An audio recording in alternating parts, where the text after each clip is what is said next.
বন্ধুরা, কেমন আছো তোমরা? আশা করি সকলে অনেক ভালো আছো।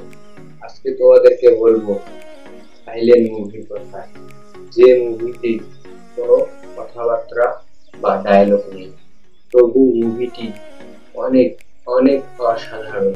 আপনার জীবনে আপনার পরিবারের মূল্য আরো বহু গুণে বাড়িয়ে দিবে, আরো বেশি করে ভালোবাসতে শিখাবে আপনার পরিবারকে এই মুভিটি। তো কথা না বাড়ি, আপনি আপনার জীবনে অনেক মুভি দেখেছেন, কিন্তু এরকম মুভি দেখেননি। অনেকক্ষণ ভাবনার পরে সে ভেলাটিকে সমুদ্রে ভাসিয়ে তার উপরে উঠে পড়ে। ভেলাটি ভেসে চলেছে অজানা গন্তব্যে, আর জঙ্গলের আড়াল থেকে মেয়েটি সেই দৃশ্য দেখছে। কিন্তু মুভিটি হচ্ছে সাইলেন্ট মুভি। মুভিটিতে কোনো কথাবার্তা বা ডায়লগ নেই। মুভিটির নাম হচ্ছে দ্য রেড টাইটেল। বাঁশ নিয়ে কচ্ছপটির মাথা আঘাত করে আর কচ্ছপটিকে উল্টিয়ে দেয়, যাতে করে কচ্ছপটি আর সমুদ্রে ফিরে না যেতে পারে। মুভিটি আপনারা ইউটিউবে দেখতে পারবেন, কিন্তু ফুল মুভিটি ইউটিউবে নেই।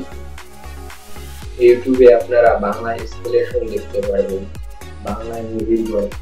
সিনেমা যার নাম দ্য রেড টার্টেল, অর্থাৎ লাল কচ্ছপ। এই আমার ভিডিওটি ভালো লাগে, ভিডিওতে লাইক দিয়ে সাবস্ক্রাইব করে আমার পাশেই থেকে বন্ধুরা। পরবর্তী ভিডিওতে দেখা হবে।